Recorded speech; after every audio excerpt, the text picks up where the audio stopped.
usije ukathubutu kuidhalilisha nafsi yako kwa sababu ya qillatul yad, uchache wa mali. Alhamdulillah rabbil alamin, wassalatu wassalamu ala ashrafil anbiya'i wa imamil mursalin nabiyina Muhammadin wa ala alihi wa sahabatihi ajma'in والتابعين لهم بإحسان إلى يوم الدين وسلم تسليما كثيرا. أما بعد، kuhusu masala mengine ambayo nimesema tutayataja leo katika fawaid anazozitaja al-Imam Ibn al-Jawzi rahimahullahu ta'ala, ni kwa sababu kuna swali liliulizwa hapa kuhusu talib al-ilm na suala la kutafuta maisha,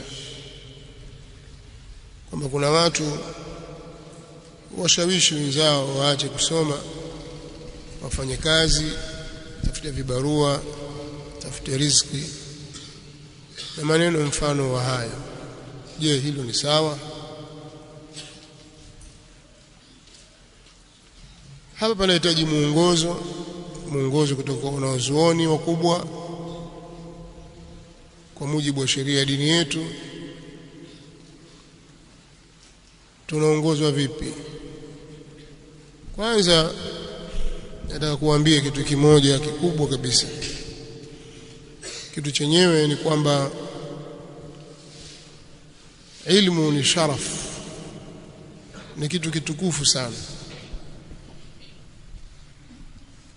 Utukufu wa ilmu umeelezewa na Allah subhanahu wa ta'ala mwenyewe kwenye kitabu chake.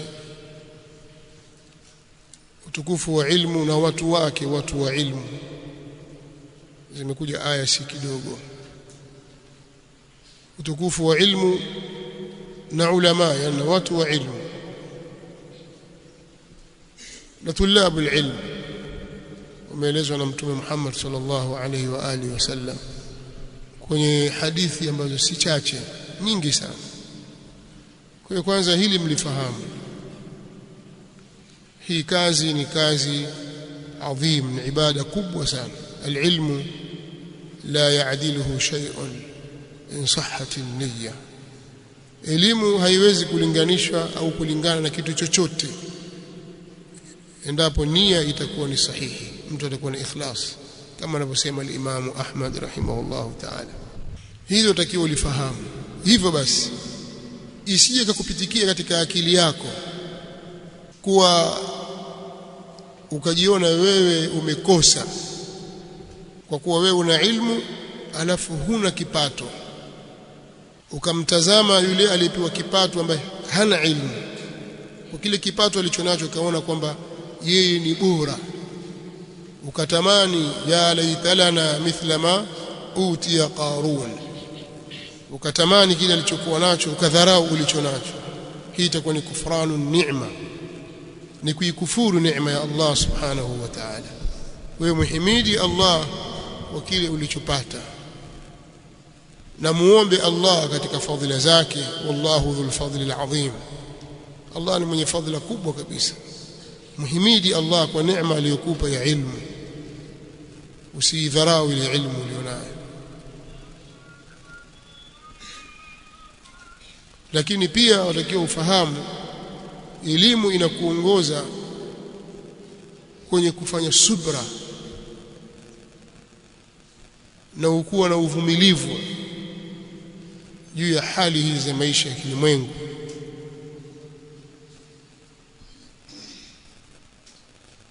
kwa sababu mitihani yake ni mingi. Kuizuia nafsi yako na kutamani vitu walivyopewa watu.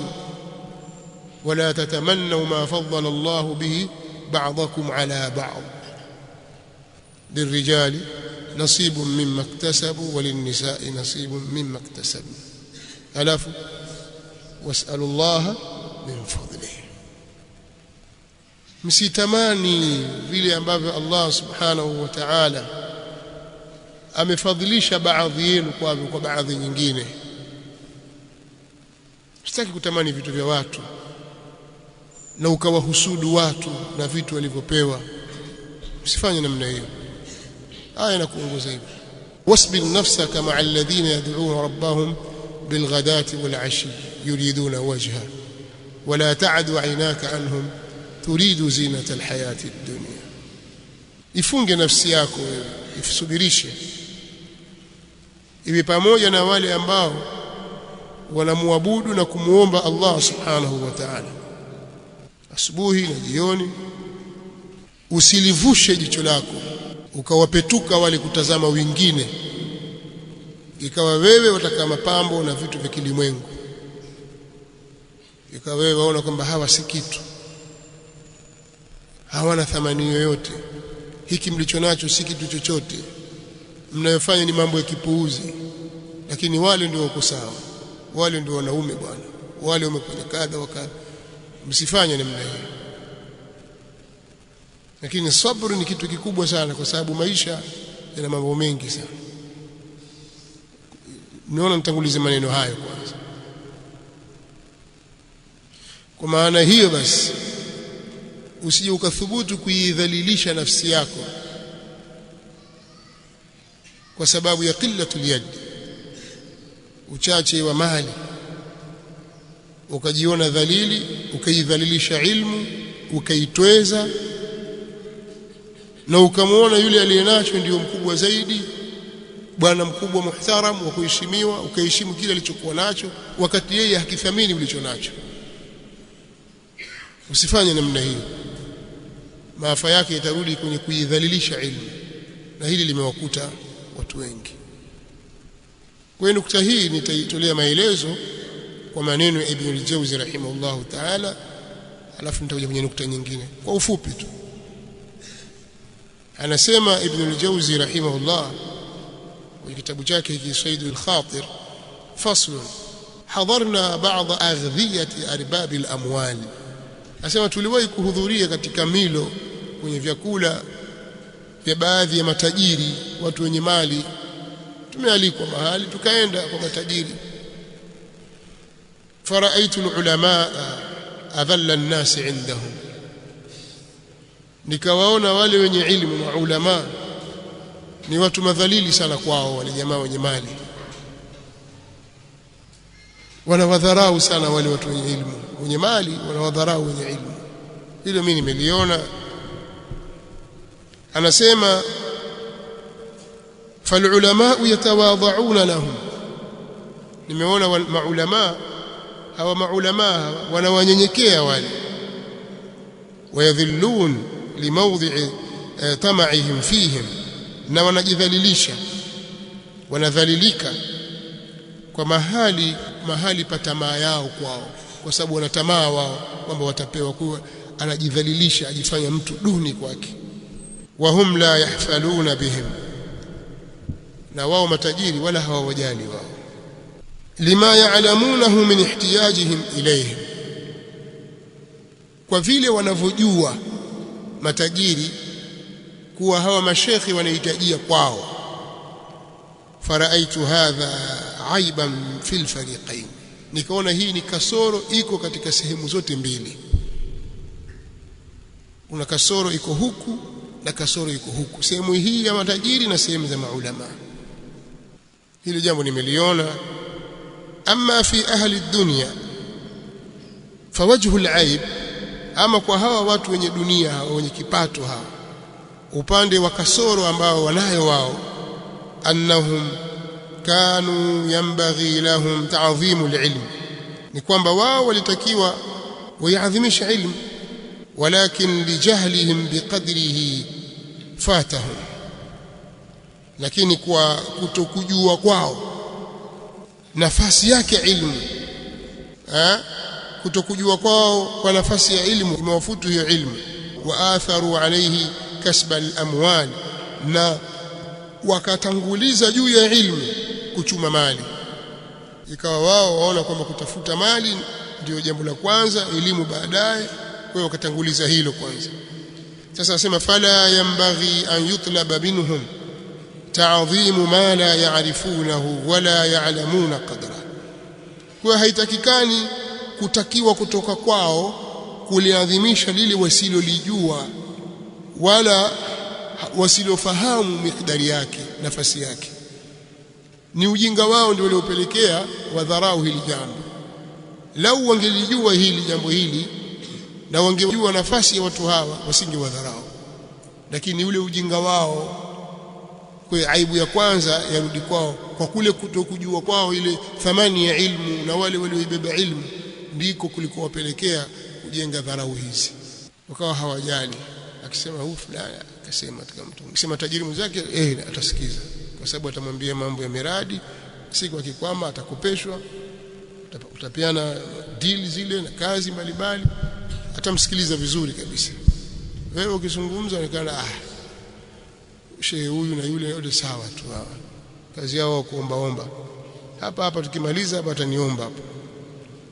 Akipata fursa tu ataomba huyo, atafuta namna ya kuomba hivi na lugha zake za kusaidiwa. Asema inma a'udhu billawmi 'ala al-ulama, na hakika si vingine narudi kwenye kuwalaumu maulama. Fa aqul yanbaghi lakum an tasunu anfusakum allati sharafat bililmi 'an adh-dhull lil-andhal, inatakikana kwenu nyinyi kuzikinga nafsi zenu ambazo zimetukuka kwa ilmu, mzikinge zisipate udhalilika kwa hawa watu duni.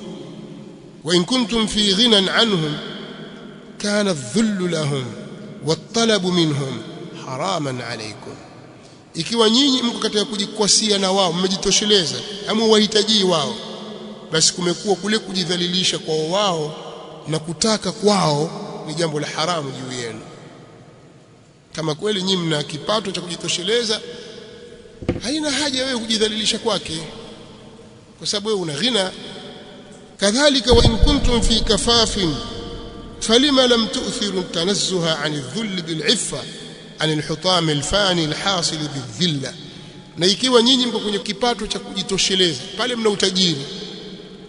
Sasa hapa wewe una kitu cha kukutosha tu, basi kwa nini hamkuchagua kujitakasa na udhalili kwa kujichunga, kwa kuyaacha mambo haya yenye kutoweka, mambo ya kilimwengu yanayopatikana kwa njia ya udhalili? Kwa nini msiyaache? Hapa anataka kumwambia, anamlaumu huyu shekhe huyu. Kama Allah amekujalia una kipato chako na riziki yako ya kutosheleza na familia yako na maisha yako, haina haja kujidhalilisha, kwa sababu unacho tayari. Huna kipato kikubwa na kipato cha kati na kati, Allah amekutosheleza nacho katika riziki yako. Hivyo hivyo tanguliza ule usafi wa nafsi yako na kuichunga ile ilmu, usiidhalilishe. Utadhalilika na utataka kuidhalilisha ilmu haitadhalilika, utadhalilika wewe. Kwa hiyo usionyeshe udhalili. Na tunaposema maneno haya, haina maana kwamba wewe sasa utakabbar, uwafanyie kiburi watu unaoita maawamu, watu unaoita majuhali, ukawafanyia kiburi, usiwaheshimu. Haina maana hiyo, kwa sababu kuna tafsiri hizo pia, kwamba yule jahili tu, wale majuhali tu, wale maawamu tu. Utakumdharau pengine ni mtu mzima anakuzaa, amekuzidi kiumri, hata kama akuzaa ni makamu ya mjomba wako, makamu ya kaka yako, au ni marika yako, haifai kudharauliana. Lakini tunachokizungumza hapa, usiidhalilishe ilmu. Usikubali mtu akutumie kwa sababu ya pesa zake ili upindishe katika jambo la ilmu, ili umnufaishe yeye katika jambo lake la kidunia kwa elimu yako, na wewe ukatumika. Usikubali. Utakuwa huna tofauti yote na maulama wa Bani Israili. Wewe kumeweza kununuliwa ukapindisha, siku ukupewa, kama hujapewa ndio umekasirika, wapanda kwenye mimbar unaanza kuwashambulia watu. Ukipewa utasifu. Hii si sawa. Lakini yote yanakuja vipi? Inakuja kwa sababu nafsi yako umeshindwa kuiweka mahali pake. Ile elimu umeshindwa kuichunga ukaiweka mahali panapostahiki. Umeifanya kuwa ni ala kadhaba, ni kama nyengo hivi, au ni nyenzo fulani hivi ya kutaka kuvutia watu ili upate katika dunia yako. Turiduna arada dunia, mtaka vitu vya kilimwengu, sio kuweza kuitumia ilmu. Hii si sawa. Lakini shekhe yeye akatoa nasaha, kuna mambo mawili. Jambo la kwanza asema mimi nimegundua kwamba sababu kubwa ya watu kuingia katika jambo hili, kitu cha kwanza ni qillatu sabri nafsi ala alkafafi waluzufi an alfudul. Ni nafsi kuwa ina subra ndogo sana. Watu wengi subra zao ni ndogo sana, kwa hiyo hawezi kujizuia, nafsi yake anaitendekeza katika mambo kama hayo, ataka hiki ataka kile, kama una mtu ana kile naye ataka. Kwa hiyo ile tamaa yake na kuitendekeza nafsi na kukosa subra na uvumilivu juu ya vitu vya watu kumempelekea awe namna hii, awe dhalili au adhalilike. Hii ni sababu.